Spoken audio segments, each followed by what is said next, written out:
Hey, everybody.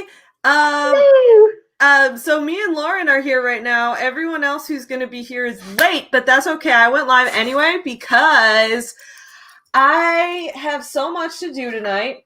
So y'all remember last week on the AuthorTube sleepover? First of all, I'm wearing my Sock Monkey nightshirt. I just want to point that out. It's so cute. Anyway, last week on the author sleepover, I was formatting my new Forever Home Friends book, and then I got the proof in the mail. This is what it looks like. Oh, it's cute. Thank you. But here's the problem: is the cover image is all off center, so we got to do like slide to the left, like the cha-cha slide. We got to go slide to the left. Shuffle. That's what we got to do. Book shuffle. Exactly. So that's what I have to do tonight is fix up that cover image and then just finish going through this. So I'm like, you know what? We're going to be sprinting like crazy tonight. And it's been a busy week. It has been a busy week, and I have more videos to edit, but y'all, I've got not coffee, but a coffee stout. We got coffee and beer together. I ate coffee ice cream. Oh my God. It was good. Lauren is here doing her hair because she's going to film a video tonight, which is awesome. Lauren, you want to introduce yourself for anyone who has not intersected on a week here with you before? Sure. My name is Lauren Sevier. I am a young adult author, YouTuber, and mom from down home Louisiana. On my channel, we normally talk about writing books, reading books, selling books, the intersection of all those things, usually with a glass of wine. Mm-hmm. I'm currently, I guess, doing a soft core get ready with me. I love it. Stream during this AuthorTube sleepover because during the sprints, I'm hopefully going to be filming for the first time in like forever. I work in healthcare, so COVID kind of wrecked my upload schedule, and I'm finally getting back into it, y'all. So uploads are coming soon. Check out my channel. Same name as down below.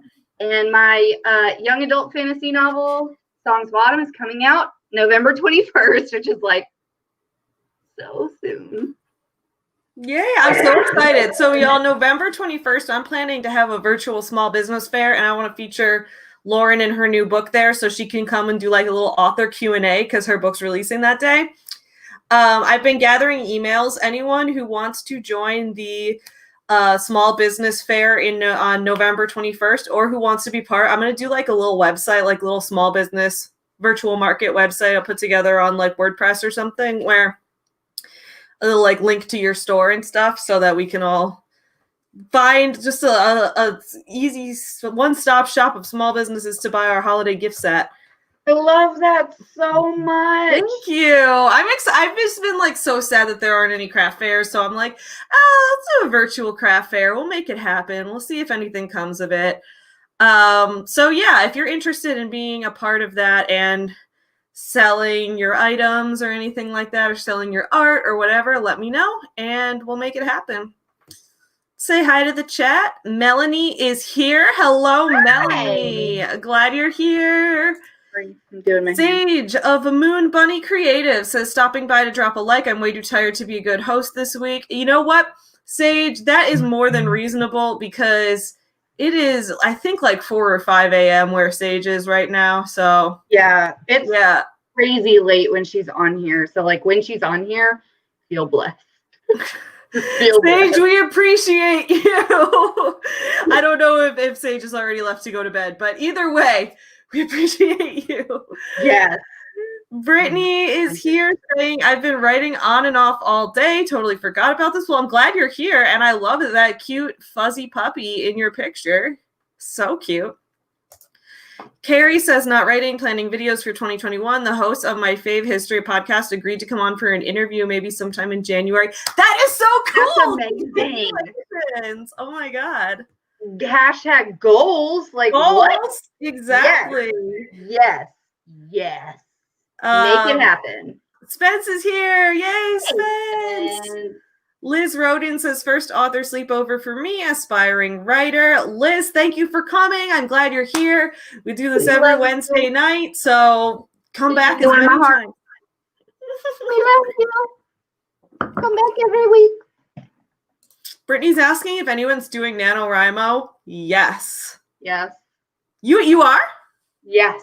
I thought, okay, because I remember you said you weren't because you were going to be doing book release stuff all month, but did you change your mind? Yeah. Yay! So I feel like I'm just a crazy person who I've been on this on this amazing inspirational kick where I have been like writing like a fiend. And so I think I'm gonna write on the new co-authored project that I have coming out. It's actually an adult romance, which is set in like a dystopian Western sort of world. That's so and cool. I think I'm gonna work on that. It's kind of like Mad Max meets like John Wayne, but if a romance was the point. I cannot wait to read that.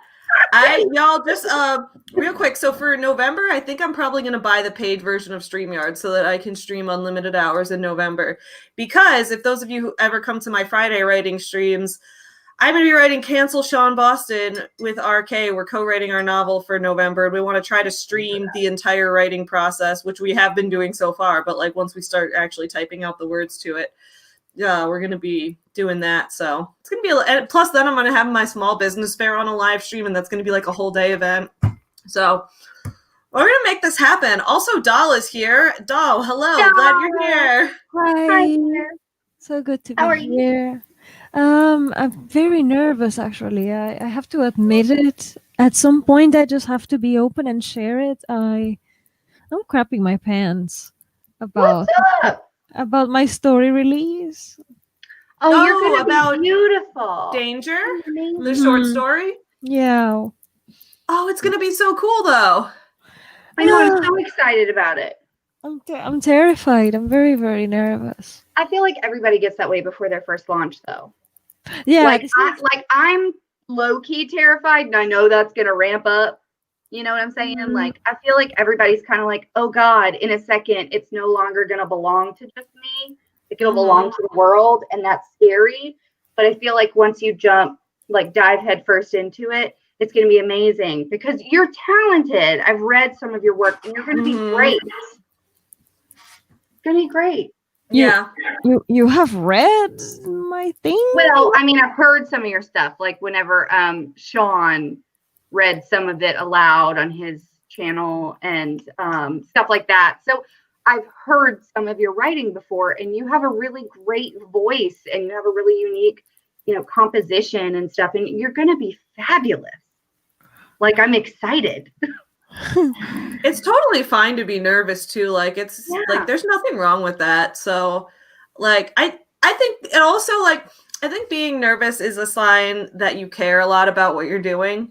Yes. So like if you I don't know, like when I released my first book, which was Beauty King, I was not nervous, but also because I didn't know what I was doing. So I just threw it out there in the world and was like, here it is. And as a result, I now look back on it and I'm like, I really didn't I still like the book. I think it's funny and I hope other people still enjoy it. But I'm like, there's definitely places where I didn't put as much care into it as I could have. Meanwhile, my other books that I've been more like, oh man, I really hope people like this. It's because I've been more my thought process is more invested in what I'm doing. Yeah. So I think the more nervous you are, the more of a sign you've been thinking hard about it and putting a lot of important thought into it. I did put a lot of thought into it, but the feeling of maybe that wasn't enough. That kind of feeling. That's a reasonable feeling. It happens. Yeah. I think we all get that. I feel like it's similar to what they say about imposter syndrome. And this was something that helped me a lot because I struggled with imposter syndrome really bad before I finished this novel, to the point where I almost didn't start it. I was like, I'm not good enough. I can't do it. There's this voice in the back of my head. Mm-hmm. And then somebody told me this and it stuck with me. And I've been saying it to everyone now, is that real imposters don't get imposter syndrome. Mm-hmm. And when you think about it, it's true because because you care so much about reader experience and you care so much about every detail of your work. And that's exactly what a real author does. Imposters who are just faking it, they don't care about that stuff. And that's like what's holding you up. That's what imposter syndrome is this like fear you're not good enough, but it's that fear and that care and consideration you're putting into your work that proves that you're not an imposter at all. Like, and I was like, ooh, I love that. I've been telling I love that too. I'm going to say that now on because I have so many people in my life who are having imposter syndrome all the time where they'll be successful at something and they're like, I don't deserve this though. Here's all these reasons that I'm not good enough to deserve this success or whatever. And it's like, no, the fact that you even think that hard about what would qualify the success in this field and that kind of thing, it proves you care and you've actually put your thought and time into it. Exactly.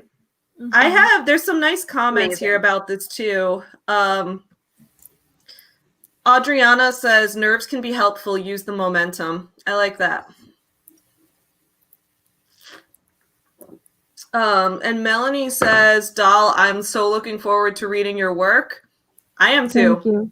I am too. I know you put it up on Patreon, so I should read. I could read it without paying for it, but I'm probably also going to download it to my Kindle either way. Yeah, I totally plan on downloading it. Yeah. I was gonna say, Savvy, it's on Patreon. It's on Patreon. I could read it already. But yeah. Yeah, that's the thing. Patreons have a right to whatever the crap I do. They get it first. They get it free. I mean, they're not free because they're supporting me. So hey, they get it. Yeah. So it reminds me, tomorrow I have to send out new that's the thing with my Patreon is like on the top tier I'll send out the new merch things I'm working on. And now that I'm planning to release the Business Guru magnetic poetry merch when I hit 10,000 subs, which is going to be soon. I think it's going to be soon. So I still don't know how to make it into a magnet, but if I do, I will figure that out. But right now I'm going to have it as a mug and a sticker and a t-shirt. So we're adding mugs to the merch store. I love it so hard. I love a good mug. Like this right here, we've got this one's what I'm adding too. Life happens through you. We need to do I love that sleepover party mug because I still haven't ordered the pajamas because I really don't have like sets of pajamas that I wear. Like that's not really a thing, and I just couldn't justify it. But girl, I will buy every mug on the planet. I'm gonna add mugs to the merch store. For the AuthorTube sleepover, I might just keep the t-shirt and remove the shorts because the shorts take so long to print and ship that I feel bad. And they're so expensive to print, so I have to hike the price up, and I hate that. So I might just have it be just the t-shirt. I like until I can find cheaper shorts to print, in which case I'll add them back. Barbara says, Doll, I feel that way about my book release this Sunday, but then you feel great after. Yeah, y'all, Barbara has a new book coming out. Yeah. It's Charlotte's Revenge. It's the sequel. Yeah, Barbara has made it her profile picture. Yeah. Charlotte's Revenge. I still need to read Final Harvest, which is on my shelf back there. But I cannot wait to read that. And then I will read Charlotte's Revenge afterwards. Right. People who are releasing the sequel in fast release, you are like, maybe I will wait for the sequel and then I can read both at this one after the other. Yeah, I know the feeling. Tiny T-Set says, oh yeah, it's scary as hell to put some stuff out there. People can be so good though. We can't just rely on everyone to be disappointed and unsupportive. That's true. I've gotten some really nice feedback and comments. Like, every once in a while you'll get a negative review here and there, but oftentimes, especially when you're starting out, the people who find your book are the people who want to read it. So it's at the beginning, I think there's a lot more support. And then if you become a lot bigger, then you're going to get more negativity, which I find is true on YouTube too, because I get a lot of weird comments now. Yeah. Yeah, that's a thing. It's a thing. It's a thing, y'all. It's okay though. I really don't mind. I think it's kind of funny. Just Eva says, I'd be terrified. If you're terrified, you're where I want to be someday. All right. So Eva, Doll, you inspire Eva. Oh, thank you, Eva. Eva was super, super nice. I was planning we were planning a Halloween collab. We had to cancel because a lot of people just don't have the time for that right now. So we had to just cancel the whole thing. But Eva was like, "Hey, I still want to like get you something and whatever," and she bought me a book. That's And so nice. yeah, she bought me an ebook yesterday, and I got it yesterday, and I started listening to the book. I listen because screen reader. Yeah. So I started listening immediately, and gosh, and I already finished the book. You Yeah. read so fast too, No, though. that's those My are the husband does too. It drives me insane. it. Because I'm sitting Those here are like slogging through with my bad eyesight or whatever, and he's like already done asking me about the plot twists, and I'm like, it's the thing is that those are the books that I read that I cannot sleep, that I literally, there's a physical reaction that I cannot stop no matter what. That Mhm. happens with Savvy's books. That happened with this book. It happened with this book. With this one that I was. question. Mhm. Just because you said it happens with Savvy's books, and I know Savvy likes to write in a style that is more like stream of consciousness. Mhm. Are these written similarly No, or in a different? no. Okay, so it's just the level of interest. It's like the All way right, that they cool. build So tension now I or know I'm suspense. truly interesting. No, I love that. I love that. For real, like, And that's good because I'm in the process of transferring, or I guess transposing, if that's the right word, 90s kids from first person to third person, and I'm like, is my writing still going to be good in third person?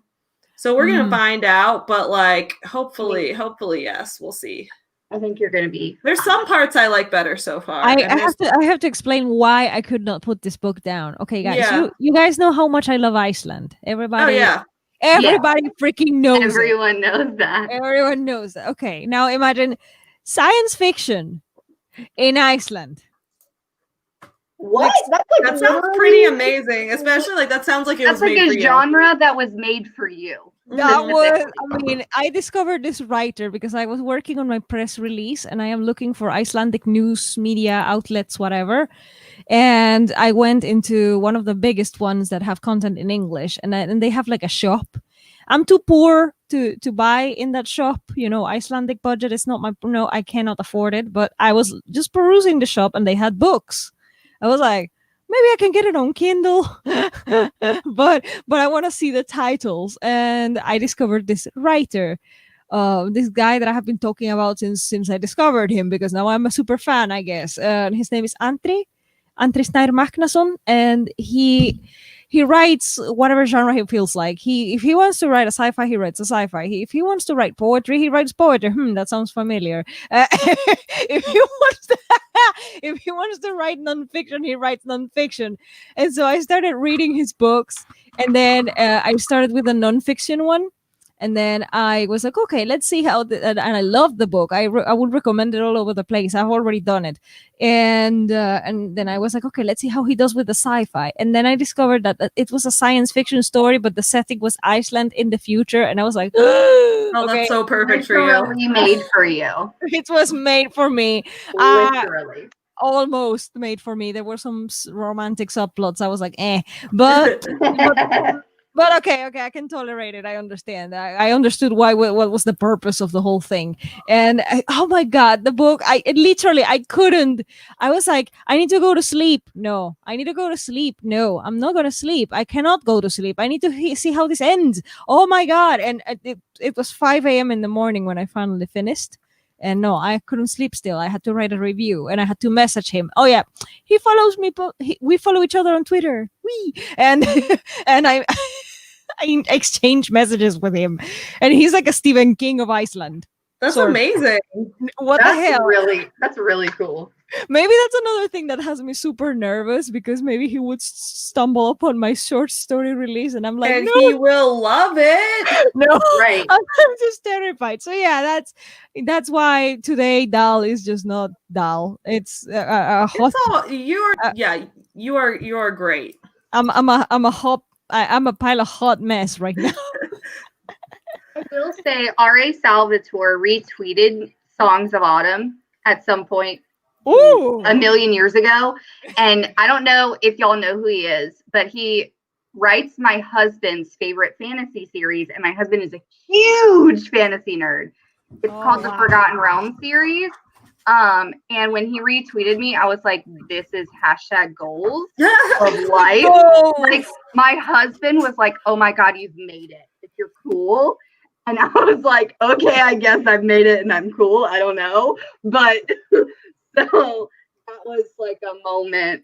So I feel you. I feel you on that. When you like connect with somebody and they like retweet you or something that is probably not even relevant to them, but you're like, I've made it. I'm cool now. Oh crap! No, seriously. If this is another one, just because I know the names are like what, but like if Ragnar Jonasson retweets my short story, I can die. I mean, that's the thriller crime author of Iceland. Everybody says, "Oh, you want to read crime? Oh, Ragnar Jonasson is the first one that everybody tells me," and I'm like, "Okay, I know I need to get to this guy. I know I'm intimidated. I don't want to get there because I wrote a thriller, and I'm just." I'm intimidated. But dude, if that guy retweets my shit, I'm gonna be like, ooh. But if that guy retweets me, Yeah. I love it so hard. I love you so much. All right. Lauren, We've go. got I just want to have there's a couple comments I want to get to real quick before we go into a sprint. I want us to get to our first sprint soon because like I told y'all, got some book reformatting to do. Mostly this cover's got to slide to the left. So Braden Drake says, hey friends, this is so fun. I launched my book last week. That is so exciting. Congratulations and welcome to the author sleepover. I hope you're having a good time. I think it's your first time here because I don't remember seeing your name before unless I forgot, but welcome. I'm glad you're here and congratulations on your book launch. A turtle that is red says, if you are feeling that you are doing it right, which I think is referring to like being nervous and about something important. So I love that. And then Kat Benson is telling Lauren, thanks for sharing the piece of wisdom, which I think was about imposter syndrome. Yes. Yeah, which was a really great piece of wisdom. Also, Braden Drake is a small business attorney. We should talk, dude. I don't have an attorney. A little network right here on the author sleepover while I'm in my sock monkey pajamas. I love it. Melanie says, with a small business initiative you're planning, are you looking to showcase just products or you include services? Services are fine too. Yeah, we can do services. We can do a little bit of everything. Yeah. All right, y'all. Let's get started on our first sprint. Petra is here. Hello. And Andrew is here as well. So glad. Braden, if you ever want to collab and do a video on small business stuff, hit me up. That would be so fun. All right, friends, we are going to be using Joanne Ninja Hen's author tuber book covers timer. It's my favorite timer because it features our books. So let's get ready to do our first 20-minute sprint in 3, 2, 1, go. One of my goals is to make it on this timer one day.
All right. Hello, everyone. We are back.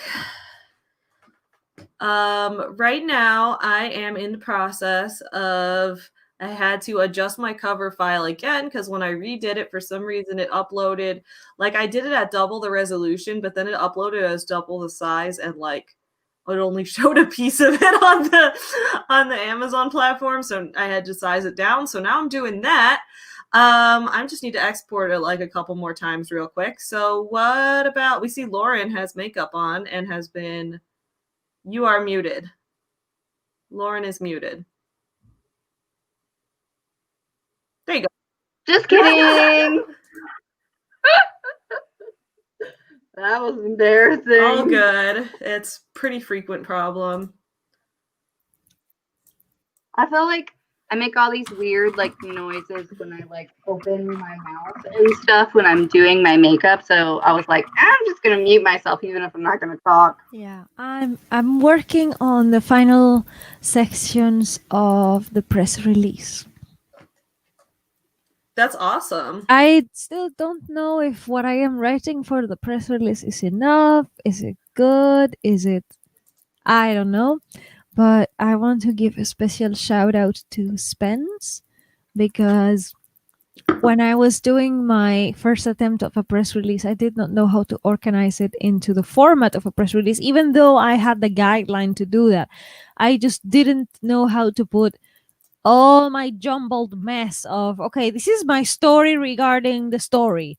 Like the story behind the short story and why Iceland and why I do what I do and blah, blah, blah. And I just vomited the whole thing. I did not know how to put that on a press release. So I shared that with Spence. Like, this is not a press release at all. This is just my word vomit. And she gave me like a template so I can put things in there according to whatever I want to share. So she helped me a lot. So I owe that to Spence. Thank you so much. I am already working on the section that is like other works by Dalsa Silruno. So like the gist of everything, it's already there. I'm just like adding where they can find previous released work and stuff. So I'm almost done actually. That's awesome. Yeah, so great. I think my next thing, like if this cover gets done and I can order the new proof of it, what I'm going to get done next is I need to make some promotional graphics for the love of senior dogs because I have not been doing promotional graphics or countdowns or anything, and I really need to get on that. But my plan is for this Saturday to really schedule everything and hit that hard, but that's going to be the other thing. And I need to finish editing my video for Friday. So let's see. We've got a bunch of comments. Lauren has a question. What, Lauren? Yes. I know that you do a lot of your own graphics work, like you do the hand lettering and you've made covers for like One Final Vinyl and a lot of your Forever Home Friends stuff. For your promotional graphics, do you go through like a site? Is there like something that you prefer to use as far as Canva? Like, I use Canva primarily. Whatever. Yeah, I use Canva. I sometimes use BookBrush, but I used to have a BookBrush account, but I decided it was more worth it to pay for the paid Canva account than the paid BookBrush account. So I've been using Canva, and I've been sharing a BookBrush account with RK. That's fair. Yeah. So just because, like, I feel like that's a question that I get a lot. I think from Canva people is really helpful and user friendly. Because that's where I make my thumbnails too, so I'm just used to it at this point. Ooh, that title looks wonderfully centered. Ooh. Wait, there's an error. No. Not acceptable. Now it's telling me the document size is wrong. Formatting is the worst. But I did it based on your size calculator. I guess I got it. Formatting. It's a nightmare. Formatting. It's a nightmare. Yep. Basically. Okay, For all of I those guess wondering, this is how I will look. I'm off by a quarter inch. Is that right? That seems like a lot to be off by, but okay, if it says so. All right, cool. So no promotional graphics yet. I got to redo the cover once again. But guys, this book is going to be so great when it's finally out. It is going to be great. So many cute dogs. Just got to boop that over to the left. That's all I needed to do. And I run into a million more things. But in some good news, Very Bad Books is here. Hello, everybody. I've been missing AuthorTube for like the past 3 weeks, I feel. Hi. Hey. I'm sorry, Mr. Hey. It was funny because you messaged me while I was in the middle of the woods with Qwerty, and I was like, oh my god, Q, we're doing Savvy's sleepover tonight. It's gonna be Yay! house, and it's gonna be me and you like together in one screen. And she's like, fuck yeah! But then we got to play like this weird writer's board game, and we played it for like 3 hours, and it felt like 5 minutes. It was so much fun. That sounds so And I fun. was like, I'm so sorry, I missed Sammy's thing. And then she's like, ah, shucks. So we're in the same room. But hi. So I was like, I'll totally be there. And then I didn't show up with any flowers or any cake. So All good. Why? Because Okay. it's my unbirthday? very, very on birthday to you, to who, to me, to you. So that's a funny thing. RK in the group chat randomly said happy birthday to me, and I was like, it's not my birthday. And he said, I just wanted to wish you a happy birthday. And I was having a really rough day at work, and it kind of made my whole day. Oh, And I was like, I want cake. And it was sometimes it's good. so it was a good time. I was like, oh, it's my unbirthday, I guess, today. RK made me feel special. Happy birthday to you. Happy birthday to you. I know that feeling. I got this so weird. email. So yesterday I was having I was overwhelmed with work tasks. I was in so many meetings, and I was dealing with a bunch of emails and dealing with a bunch of difficult situations, and I was just getting so stressed. And then an email popped up in my inbox from a viewer who was like, Savvy, I love you I love your gay niece from the 80s. And the whole email was like, when I saw you unbox the new American Girl doll, it brought me joy. Here's a picture of me with my American Girl doll from 1986 or something. And I was like, what? Thank you. You made my day. I was so stressed. Thank you so much. The gay Yes, news from the 80s. Exactly what it was like today. Me with maybe I should bring her over. Should I bring her I mean, over? people write you actual like emails. Like Yeah. they have this like weird sense that people like will never go out of their way to write an email if they can just hit the comment button on some website. I mean, people comment. People also, I leave my email address in my video description. So people sometimes send me emails. Yeah. Sometimes it's from people who are like,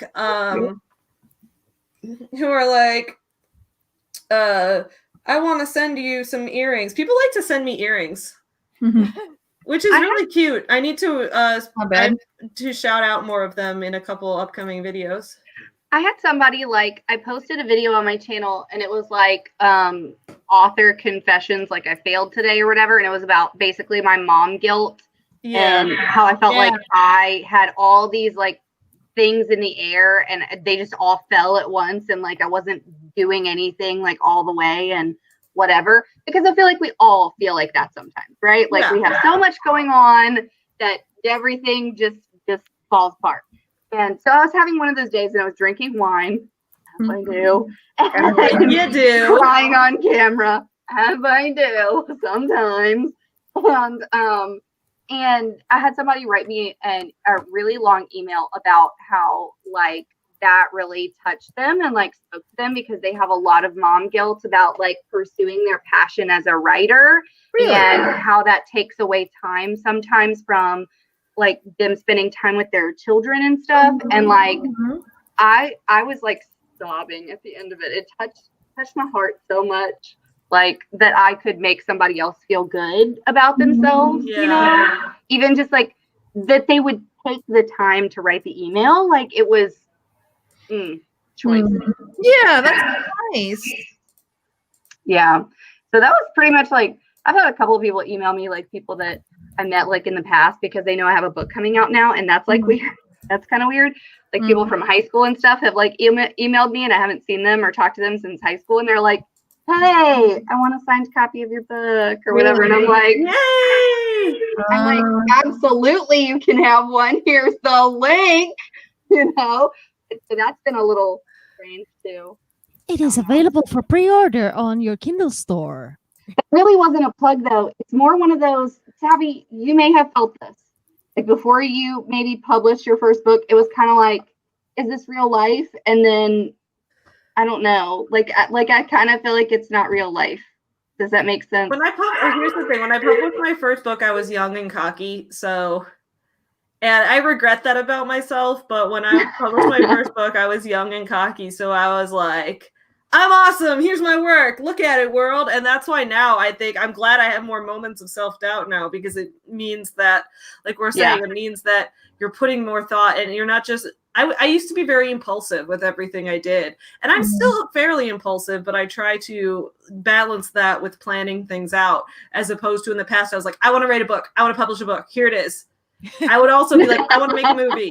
I'm going to go make a movie. Here, I made a movie. Check it out. And then I'd like turn around and be like, I'm going to design some greeting cards. Here, look, I did it. And like, I would constantly do that. And I was fairly manic. I was before I was on medication, so I would just go manic and just do things. And so I don't know. Maybe I could have turned out like Grant Cardone if I never got medicated. Oh my God. No, that is the quote for the stream tonight. That's the one-liner. The internet.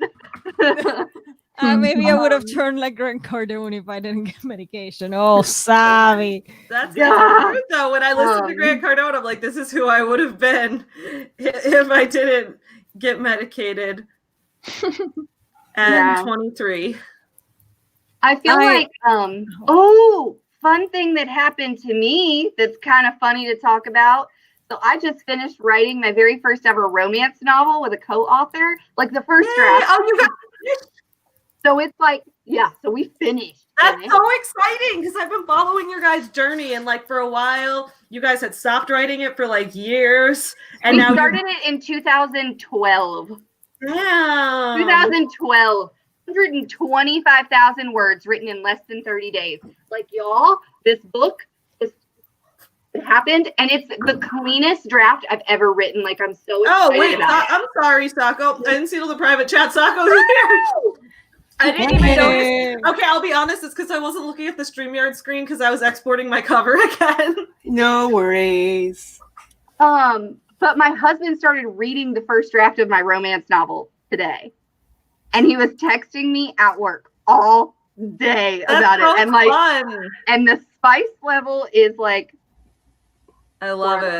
5 out of 5. Like it's like it's like needs a disclaimer. Like, if you're related to me, please stop reading or pretend that you never read this, or we will not be able to look at each other over the Thanksgiving dinner table. That's what my mom reads the book that I wrote. She's fine with everything unless I say the names of genitals. Anything else is fine.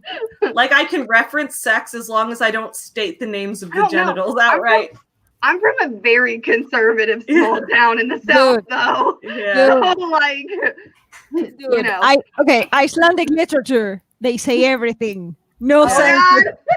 Dow's like, they say it all. They say the whole thing with the whole name. There's no Willie. There's no JJ. No. The whole thing. The whole thing. You're like, oh shit. What? Okay, skip this section right now. All right. Sorry if there are children listening. Sorry. So we've got So Brayden says my book is titled "Unfuck Your Biz." I love that. What? Legal and tax basis. I love that so much, because like that was the parts that I struggled when I wrote #Savvy Business Owner. I wrote a lot about like my experience of how I first got my business off the ground, but I couldn't like give people tax advice because I'm not licensed in that or anything. So I absolutely need to read your book. I feel like this is good. Like, we need to put our books together and make one giant book. Brayden, is your book specifically for authors? Because if so, literally, I just got ready to film a video about like craft books and books that like authors need as like a reference guide or whatever. Like, that's my next video. So let me know if this is author specific or just small business specific, and if it can be included in my video before I film it. Also send me a link. I'm trying to find it on Amazon. Anyway, let's see. Who else is here? Melanie said, I guess when the sprint ended, perfect timing. Just finished outlining the scene beats for Act 1. Awesome. Haley, I'm sorry I scared you. That always happens. I'm always going to scare someone when we come back from a sprint. Connor says, got distracted from homework by looking at fan art of Moomin Valley. Oh, that happened. Not of that specifically, but I look at fan art and get distracted from my work all the time. Whatever show I'm watching or video game I'm playing at that time, I'm like, let's look at all the fan art for this now. I want to see every situation of all these characters. Connor, we need to be friends. I love Moomin. This is okay. My childhood. No, it's not my childhood, but whatever. My heritage, my Finnish heritage is just coming out of that.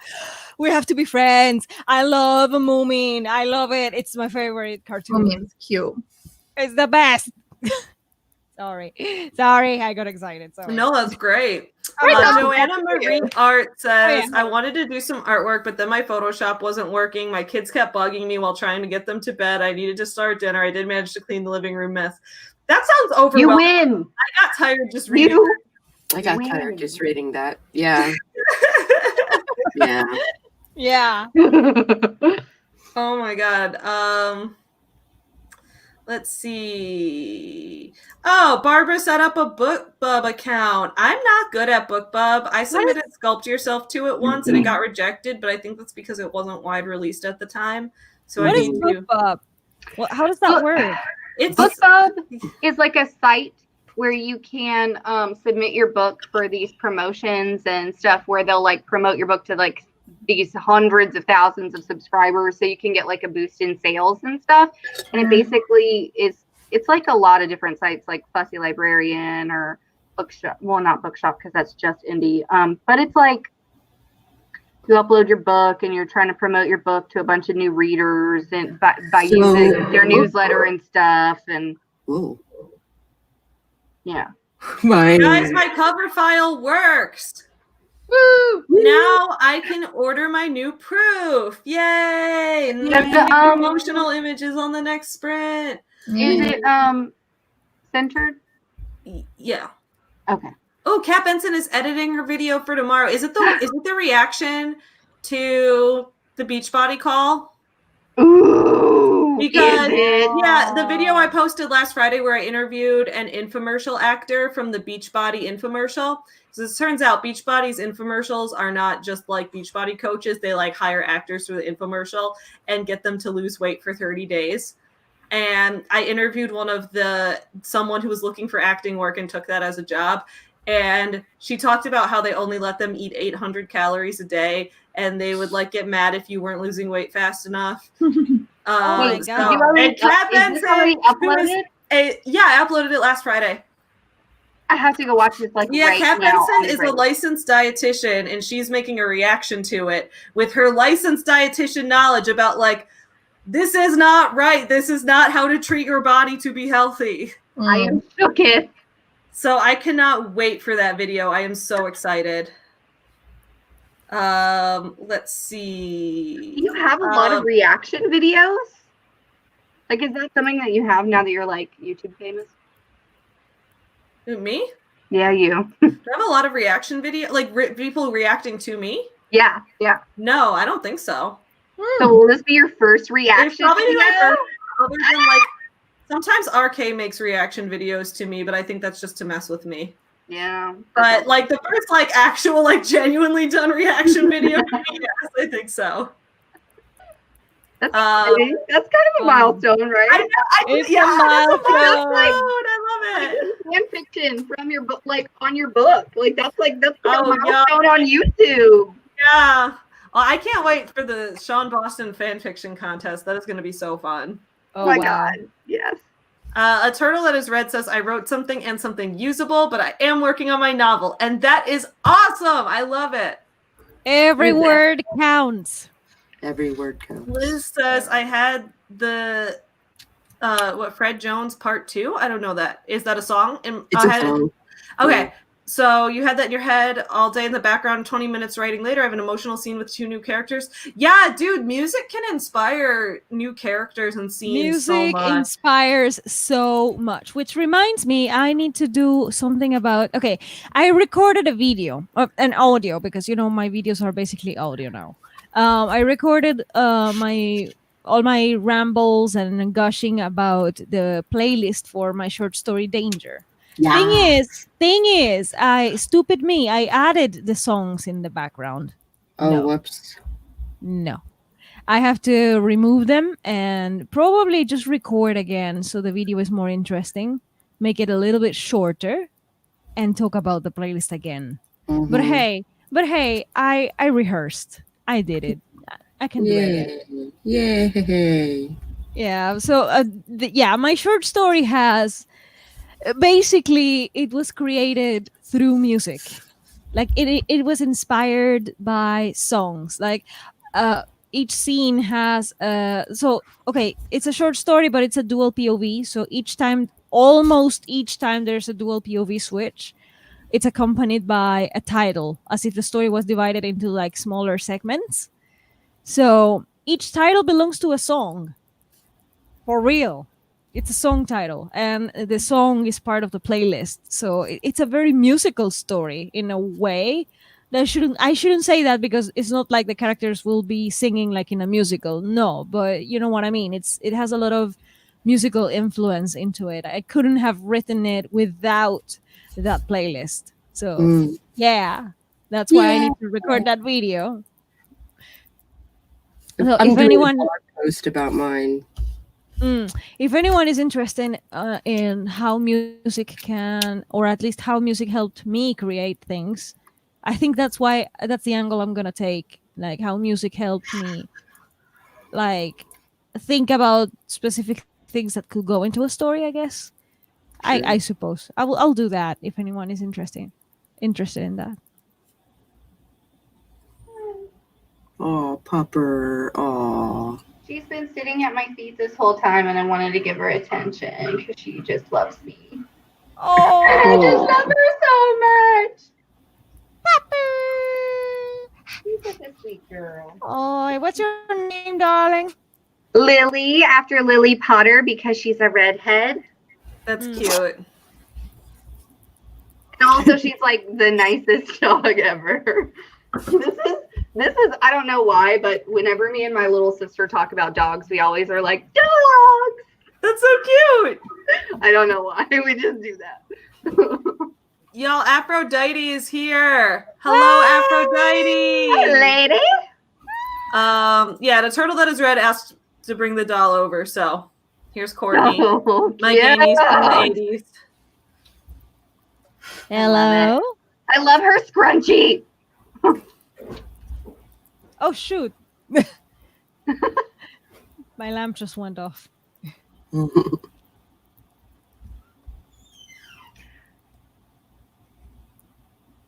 I had a question, but it flew right out of my head as soon as I did my this weird. Instagram. Hold up. I will link, Brayden, I'll link my Instagram in the description. I'm just trying to maneuver around the doll so I don't knock her over.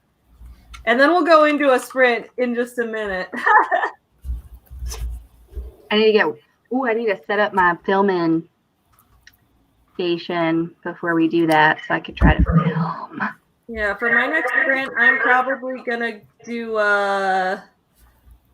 promotional graphics. Yeah, I'm filming a cover reveal video. Oh, Looking out. Instagram is posted in the description. I remember my cover announcement. reveal. Oh god, I remember my cover reveal. That was fun. I thought it was great. Oh, Aphrodite just put out a new video. If you love Shattered and want to be cast, go check it out. Oh, dude, I love Shattered. I want to be cast. Aphrodite's novel Shattered is excellent. Very entertaining and also very thoughtful. I haven't made it all the way through Shattered yet, but that's because I'm a terrible person who hasn't read nearly enough in the last 2 months. Oh, I get it. There's so many books that I need to catch up on. I started it. I have like 3 books that I started that I haven't finished because my book tour started at the end of September, and since September 30th when it started, I literally everything just stopped. I have a harder time getting through books that have like heavy romance in them because I'm honestly I have to be in the mood for it, and I'm not always in the mood for it. So like I have some reading preferences, but I get through them and I give my honest thoughts. And so far, from what I have seen from books in the community, they are top notch. It's just maybe I'm just too ace for some of them. And that's fair. You're allowed to have reading preferences. Like some people prefer literary fiction, and a lot of author tubers write young adult, like fantasy or young adult fiction, which is very, very different as far as content and stuff. I've always been very honest. I'm a sci-fi chick. Yeah. I'm a sci-fi chick. So I think that's valid. I think it's valid to say like, hey, this is what I prefer to read, and but you bet I read them. You bet I do. It's it's a thing. Like there's on my Goodreads, like there's books that I've read that like I didn't particularly like, even if they were in the genre that I normally prefer, that I've DNF'd. And then there's books that I picked up because I thought it would be like, more in my genre than what it was. And I'm always like, this wasn't for me, but because it was more whatever than young adult fantasy or literary fiction or whatever it is that I was hoping to read, not because it's just bad writing or something. I mean, reader preference is a thing.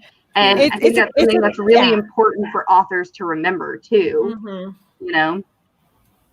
It's like I don't expect my book to get all good reviews. Like I expect it to end up in the hands of some people who are like, this isn't my cup of tea. It's a thing that has me very nervous actually, because like since I'm a foreigner and I'm writing about foreign settings and the names are strange and blah, I guess that will put some people off, I guess, but I'm aware that that's a thing, so I'm just like let's just let it be what it is. It is what it is. Yeah, I mean, I read the Girl with the Dragon Tattoo series, and that was set in Eastern European countries. It's been 10, maybe more than 10 years. Sweden. I thought it was Sweden, but I was like, that's been a long time. That's not Eastern Europe. There was a lot of like place names and settings and stuff that I didn't know when I was reading it, but I still had context for the story, and it was still engaging, and it still kept me invested, and I still enjoyed the story, even though it wasn't like, somewhere I was familiar with, because then I would only be reading books set in the deep South. And quite frankly, I don't want to just read those books and live in an echo chamber. So, So, I mean, I think as long as there's context and there's something that's relatable, I think that you're good. And like I said, I think your writing is great. That's the whole thing about what is up with my audio? What the heck? That's the whole thing about target audience is what kind of person would be interested in your kind of books. And you can't say, oh, it's me. Like that's not how that works. Yeah. like you need to find what kind of person or invent some kind of person that would be interested in your content. There's actually on my website, I came up with this very basic, it's a marketing workbook for like self-published authors. And I talk about that in one of the very first sections is you should actually have 3 audiences, 3 main audiences, like your first, second, and third. And you should use like a fishing net method. Like you start small and you grow bigger from there.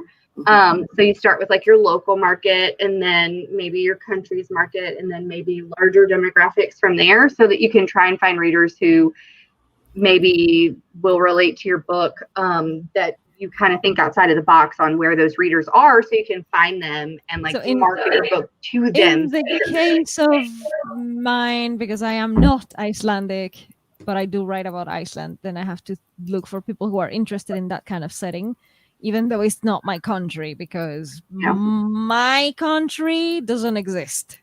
I don't have a my country. I don't have it. I don't. I really don't. It's like I am wherever the wind takes me.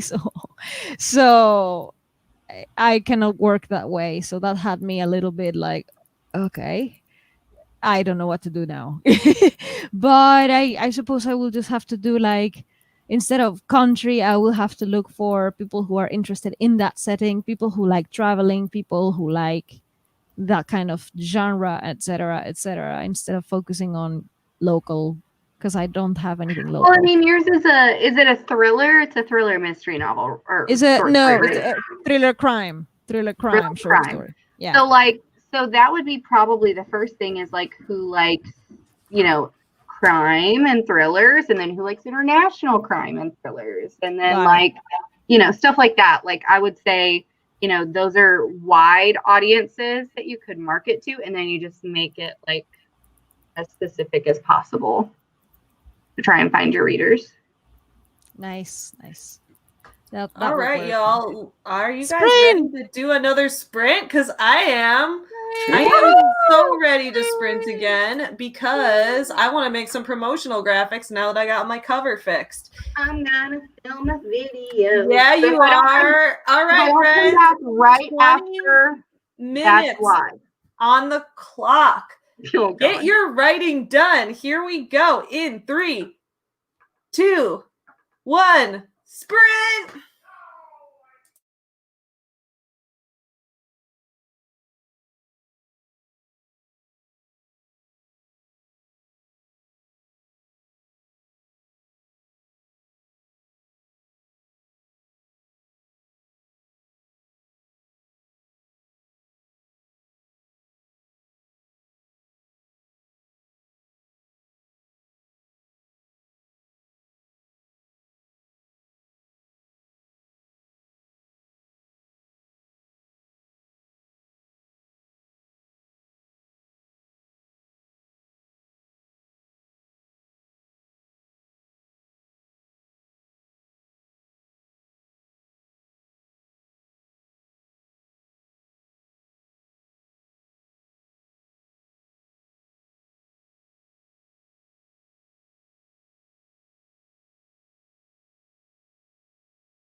Hey everyone, we are back from that sprint. How did everyone do?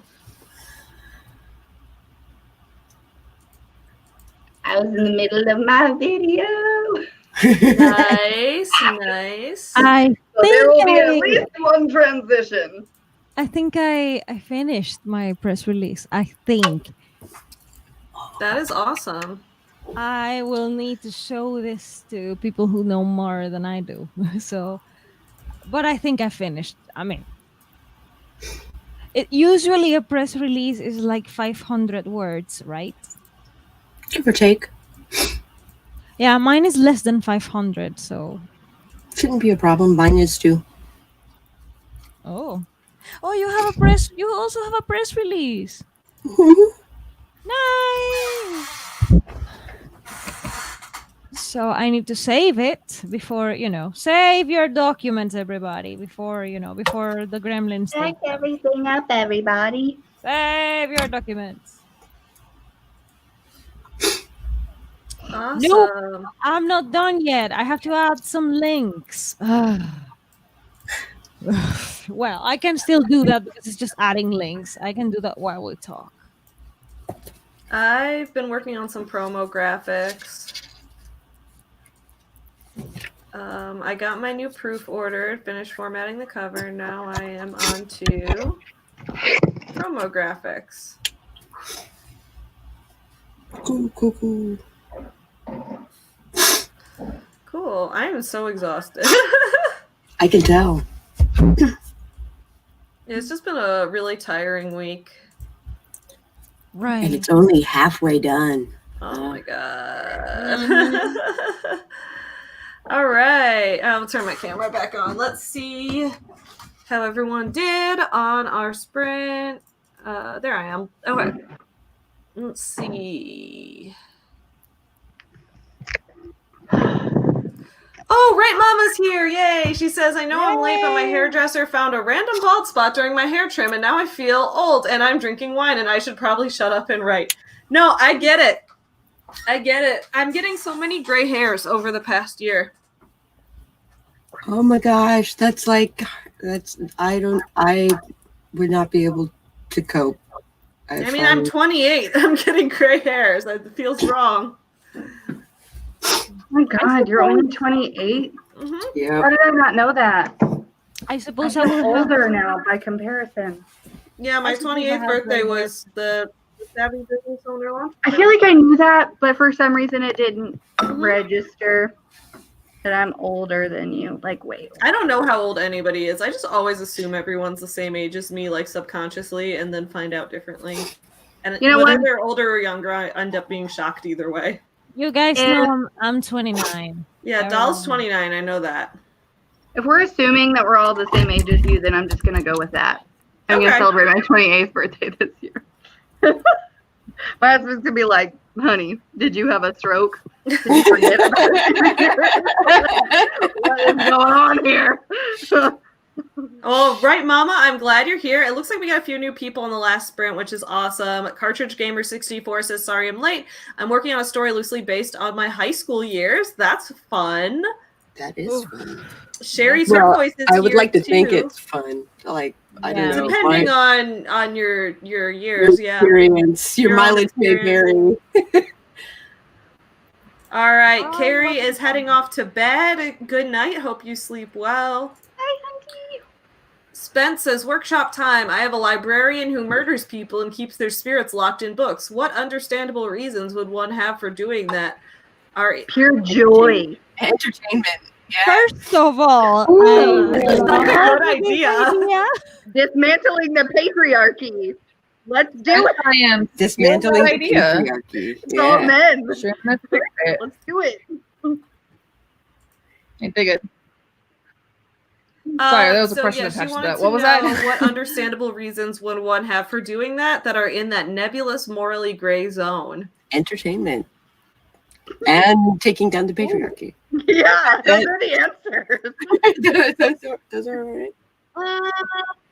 I guess it depends on your cast. Maybe your person actually started out doing it for righteous reasons, like someone only had minutes to live or whatever. Ooh. But then later on, she was like, Oh, wait. Is there also Bad guy? And now I can do it. There could be some vigilante justice angle where it's like, Ooh, that's you know, a good angle. you find like somebody who was murdering people or who was harmful to other people, and to get them to stop you, murder them, and trap them in the book as a villain. Yeah, like they were so evil, and the justice system was not going to take care of it, so you did, and you trapped them to keep them from doing more harm. Yeah, that's a Take out one so he doesn't hurt the others. Right. Oh, the librarian is an antagonist, but also the main character's father figure. Interesting. I mean, that would still work, though, depending on how righteous your main character is. Mm. Yeah, he could be morally correct in his own little world. You know? Just like Jigsaw. And the age. Just and like the age of your main character. Yeah. Like, if your main character is, like, middle grade or whatever, they would think that this is morally wrong, regardless of the reason, even if your readers are like, meh, but it's kind of okay. You know? Yeah. Oh yeah, a lot of people, there's a lot of comments on this. So Spence says that the main character can see ghosts and he doesn't know that. And that also Melanie said maybe the spirits are locked up and can prevent them from hurting other people, which is what we were saying. Awesome. Right. Dude, this is going to be such a good book. I love it. Awesome. Adriana completed the podcast outline, which is awesome. Very cool. Sherry finished uploading a video. Good work. I got to outline and script the videos I'm going to film tomorrow. I have to finish editing my video. Maybe I'll finish editing my video for Thursday on the next sprint and stop doing promo graphics because I can do those on Saturday.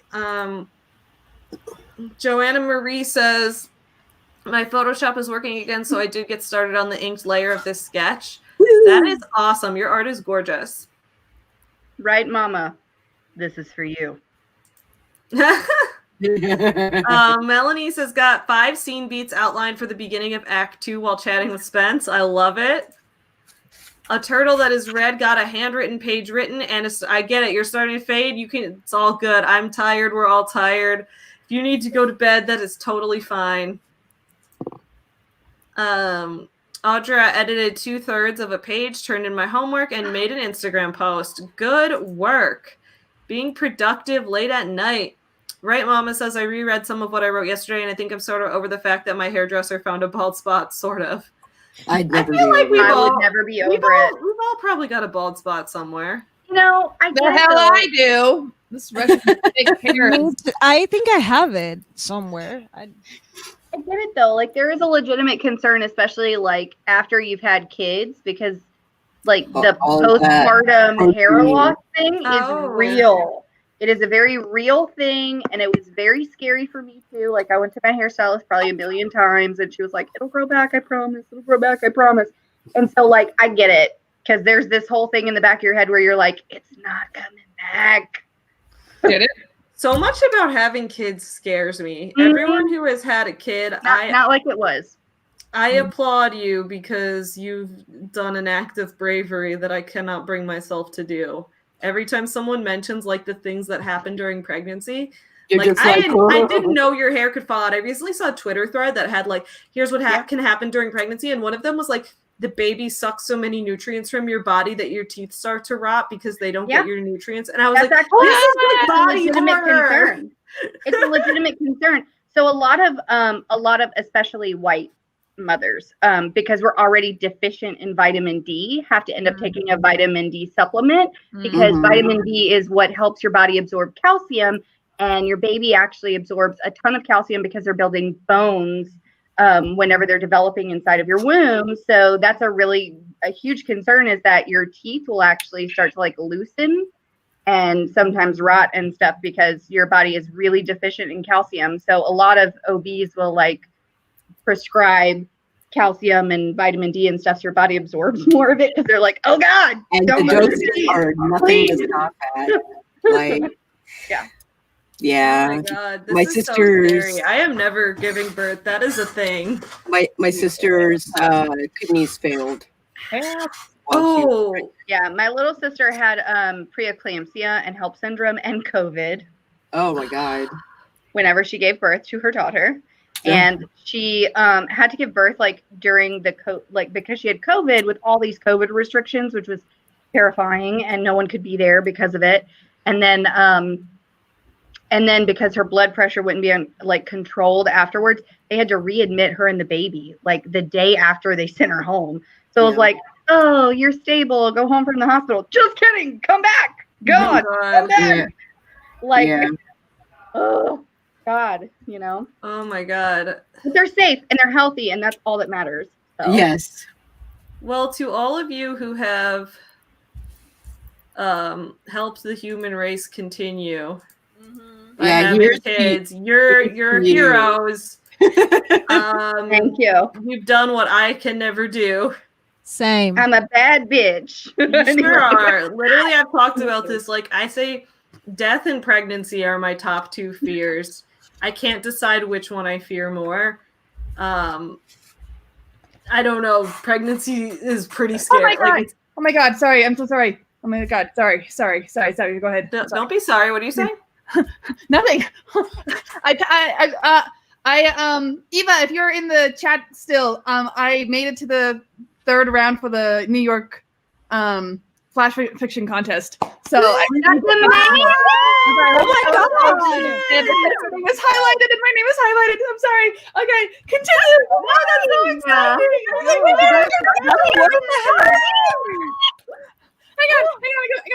I gotta go talk to my mom. I'll be right back. Okay, go talk to your mom. All right, yes. That's exciting. Guys, I love when wonderful important, things exciting happen. moments happen on the stream. Alley Cat got 195 words written. Excellent. Sir Thinks Too Much says, I don't even remember my own age half the time. Oh, I get it. That Tyler remembers his age half the time, and he and I were born 3 days apart. And I'm the same age he is, so I always remember my age. So I'm like, I don't know why you can't remember yours. We're 28. I have to say this. So this thing happened to me at work like a week ago, and I'm kind of still not over it.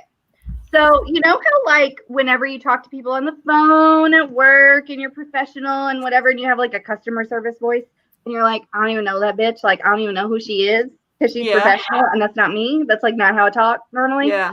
So I totally have one of those, 100 million %, because I'm in a very serious field, and there are people who aren't Southern, so I tone down the voice, and I like talk really mature and slowly and loudly enough so they can hear me, and I enunciate and whatever. So like I don't like my customer service voice does not sound like me at all. And I was out at one of these offices that I go to travel to, and so this is someone who's not around me a lot, but they're an employee, and whatever. And I'm like making calls to patients and telling patients things that they need to hear.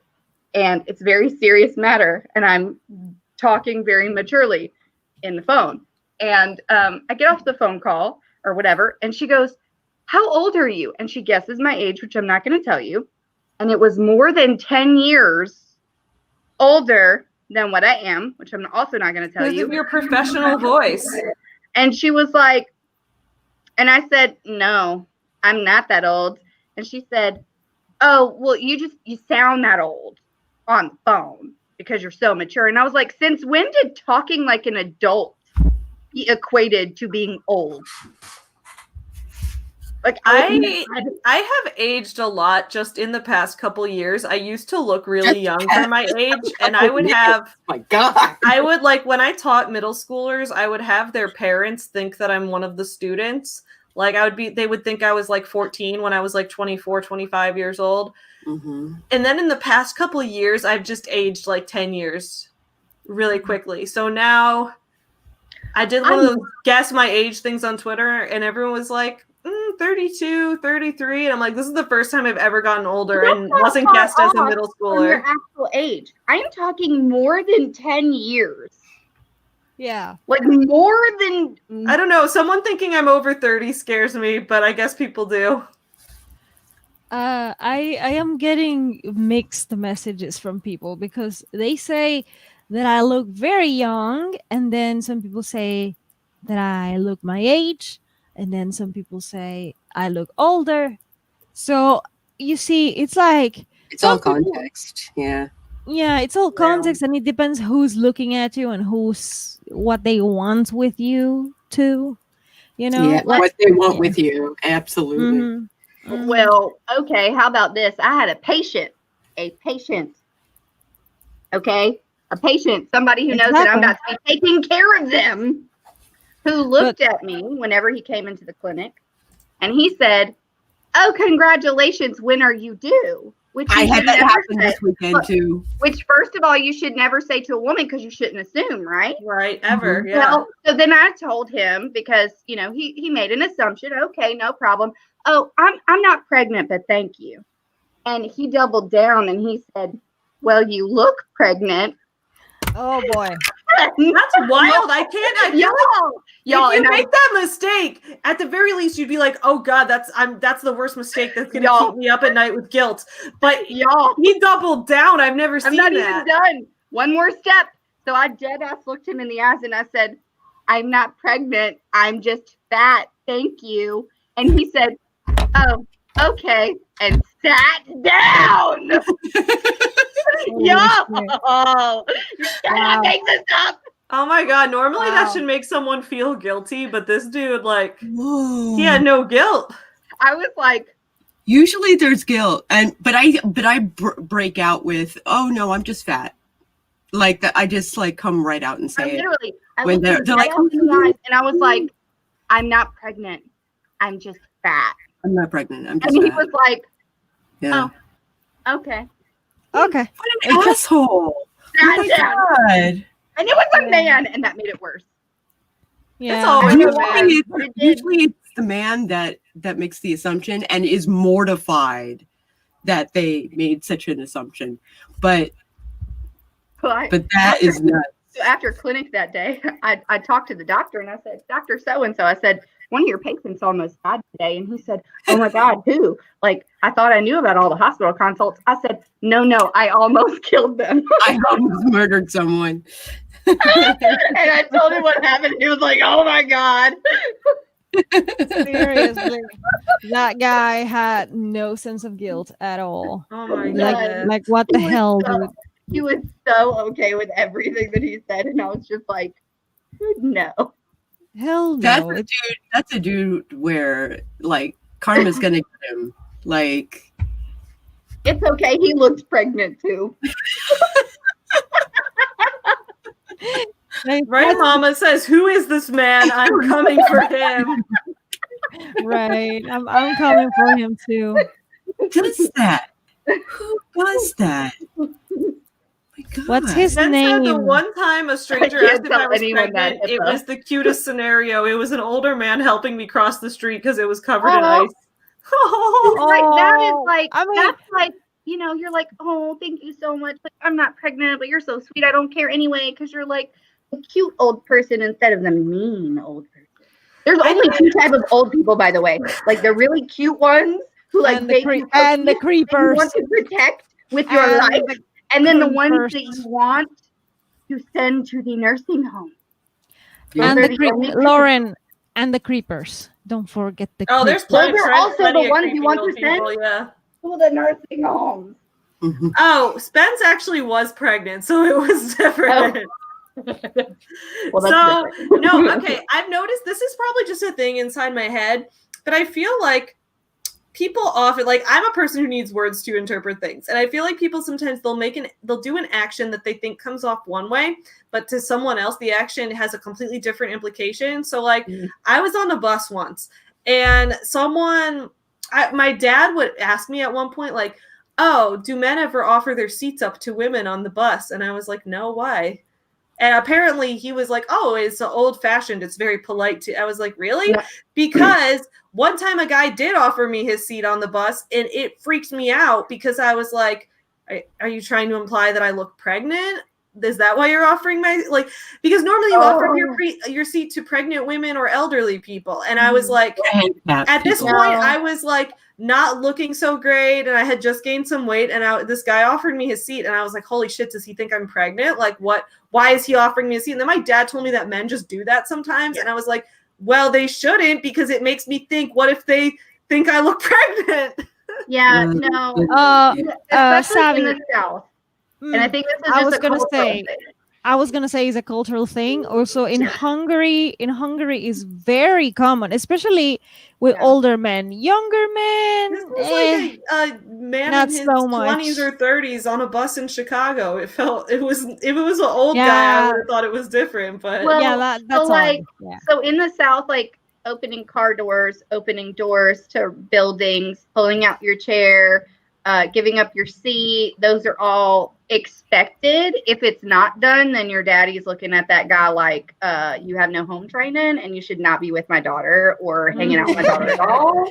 And it's like a thing. Like it's like a thing. And if they can't shake a hand properly and like look them in the eye, like if they can't give a good first impression, like that's a big deal. And then when I was growing up, the governor of Louisiana actually made it a law that you had to say yes, ma'am, no, ma'am, yes, sir, and no, sir to your elders if you were a child, and you had to wear a belt if you had pants with belt loops. So like that is the weirdest law I've ever heard. That seems very. No, it was an actual law that he put into effect, and so like I know people that seems like very overreaching into people's everyday interactions. That seems like a blue law. Like who's enforcing that? Well, I think it started in schools. Like it was something that was geared towards like education or whatever, and then branched out from there. But it was a law. Like you can look it up. It was a law. I think it still is a law on the books.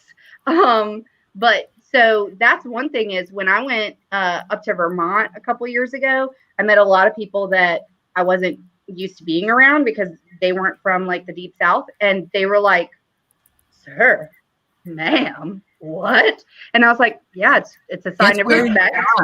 Like it's just a thing because we're not close acquaintances or friends yet. You would say sir or ma'am because it's respectful until we become close, and then I call you by your first name or a nickname or whatever, and then it's fine."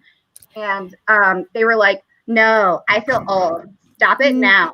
It's disrespectful." That's what I feel like. I don't like being called. If someone calls me ma'am, like, maybe because if anyone ever called me ma'am, I would want to punch them. Like, no, I wouldn't. Obviously, I'm not a violent person. No, but you get used to it. I mean, okay, well, nobody called me ma'am in Hungary. Ma'am, or miss. Ma'am or miss, depending on how old you are. I don't like that. I just don't like it in general because there's not really like it feel like it puts an emphasis on gender to an extent. So it's like because someone will have to choose. Do I call this person ma'am or sir or miss or mister or whatever? And it's just very awkward. I don't want someone to look at me and be like, that is a female.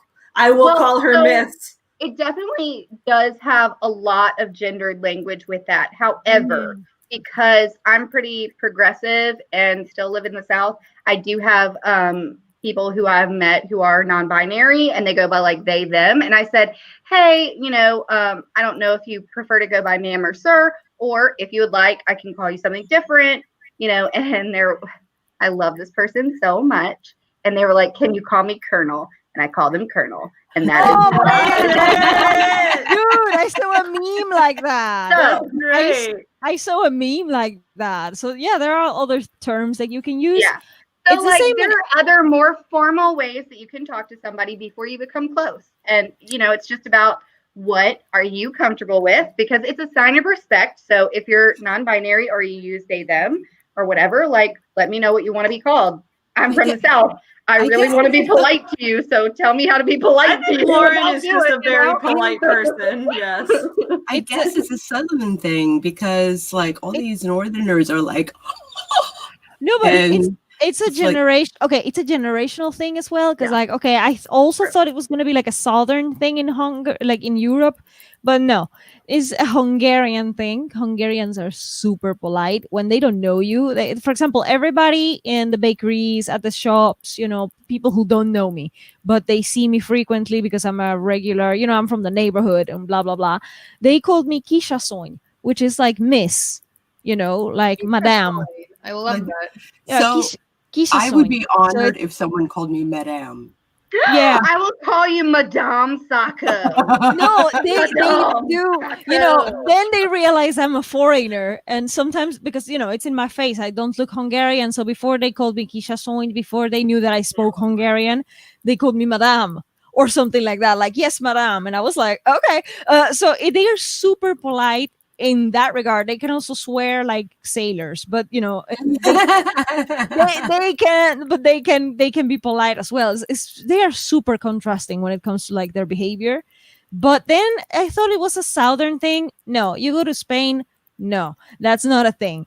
And Italy, nah, depends. But it's not a southern thing in Europe. It's a Hungarian thing. I think also Poland, sorta. And then you think German too. German too, and then you go to Finland, which is like no one opens the door for women because women can open the door themselves, right? So this is this comment from Melanie, who says, "I've had men get surprised when I hold the door open for them." So I will say yes, I used to do that, but now I will say during COVID, I do not like anyone holding the door open for anybody. And I get really, when someone tries to hold the door open for me, I'm like, no, you go inside. I want to stay 6 feet behind you. Like, or if somebody like expects me to hold the door for them, I'm like, no, I am staying apart from all other humans. I don't know what you're not getting. Today I went to go get like I picked up a coffee, and in front of the Starbucks door, like you wear a mask to go into Starbucks. You go in real quick, pick it up and leave.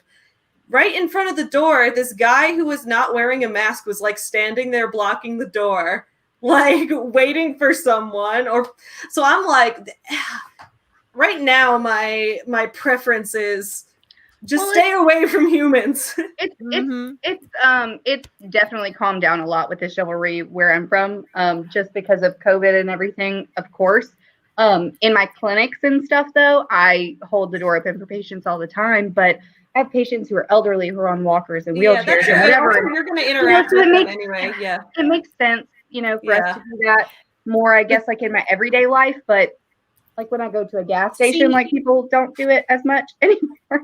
See, but I also see the generational differences because, like I said, the Nordics are like, you open the door, you can do it, woman.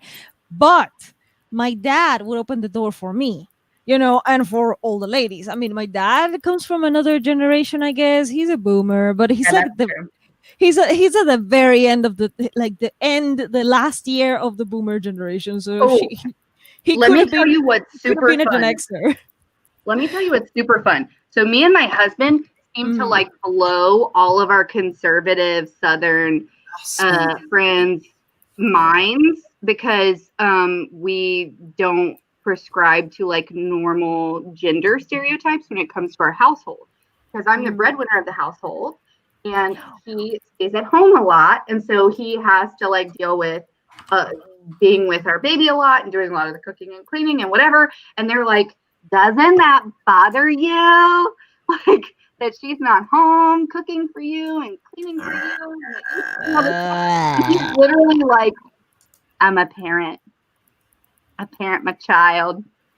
I live in the house, so I take care of the house. Yeah. Like, I need to eat too. Yeah. He brings home the money so we can pay the bills.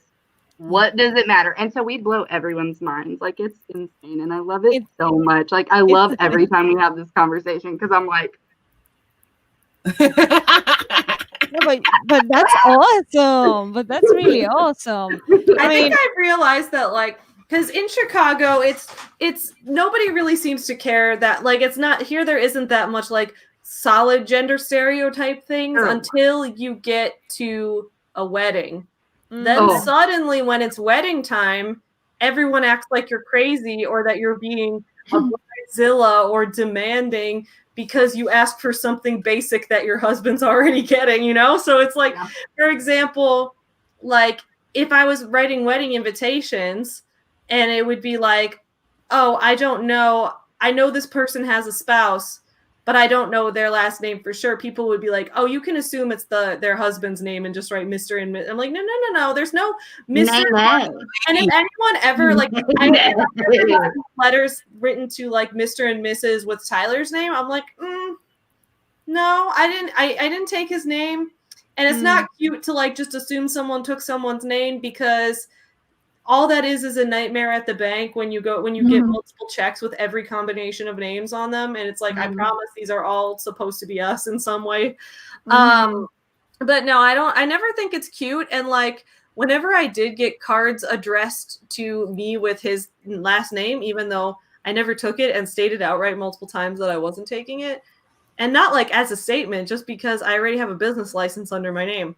So I stated that, and then people would still do it the wrong way, and I would be like hurt by that. People would think it was unreasonable that I felt hurt because they're like, oh, they're just doing it to try to be cute or to try to be traditional. And it's like, it's dehumanizing though to tell someone what your name is and for them to still tell you, no, I think your name is actually this other person's name. 0.0001 amount of effort to do it correctly too. Like that's another thing. It's like it's not hurting anyone to do it correctly. It takes a second to think of you. Like clearly anyone who cares about you would think about what you would want instead of what is easier for them anyway. Like that's right. And then a lot of people tell me, they'll say something is like polite etiquette, and I'm like, polite etiquette is considering someone's feelings. That's what is polite. So like that's what's polite. So it's like treating them it's not proper etiquette for someone to address something to my husband and assume it's for me. That's makes me feel like I wasn't included, and that is not, I don't see how that's polite. If someone says that's like proper etiquette, like it's etiquette in the sense that I'm looked at as property. Emily Post, that's what they're talking about. Emily Post. My mom actually taught manners and etiquette, and she taught from an Emily Post book. I went to charm school when I was a kid. We have debutantes. We still have like entrance into society here in the Deep South. It's a whole freaking thing. Yeah. And let me tell you, it's a bunch of antiquated bullshit. Period. Like the way that you address a letter, first of all, people are emailing and tweeting more than they're sending letters anyway. Yeah. So, it's like, hi. So this question that's like, Lauren. That's like, how do you feel if someone were to address a letter to the husband's last name household? When I have seen that done, pissed off. When I see that done, it's never been someone who's like actually been writing us a letter. It's been like spam mail that just had Tyler's name on their email list. To whom it may concern. Yeah, so essentially, but if it were like an intentional thing, like if someone sent us an invitation, I would find that rude.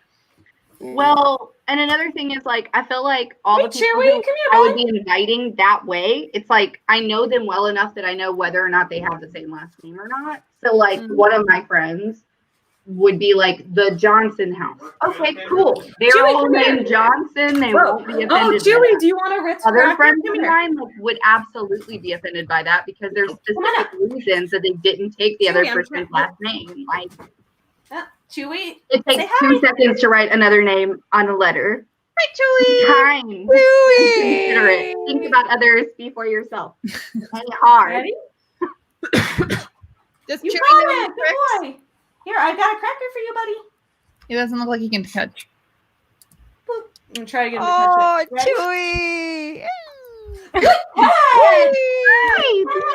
You're so good. Look how sweet. And my lamp went out again. All right, guys, I'm gonna have to wrap it up in a minute, unfortunately. Because 2 hours. Yeah, my lamp It's been went 2 off. hours, And I gotta edit videos and play with my dog and go to sleep. Yay, play with your dog. Yeah, guys, thank y'all so much.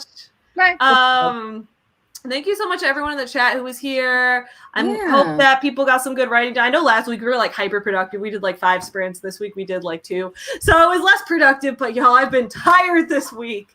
So gotcha. Thank you all for conversations though too. Here. Please make sure to subscribe to Lauren Severe, Dal Cecil Runo, Sako Toomey, and Very Bad Books. All of their channels are awesome. They do awesome writing and book types of things.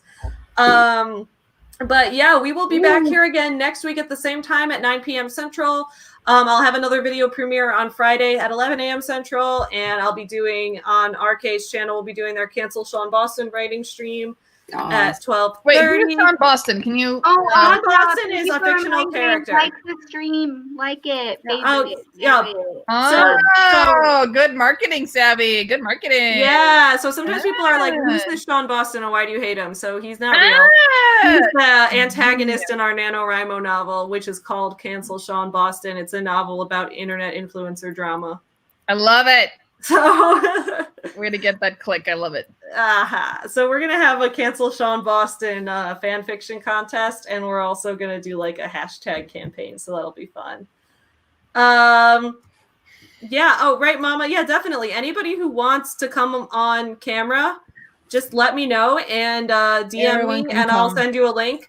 Oh, Eva, thank you so much. You're the best. You guys are all the best. Eva Thank is you. the best. Thank you for being here and for being so supportive. I love you guys. Have a great rest of your Wednesday. I'll see you soon. Bye.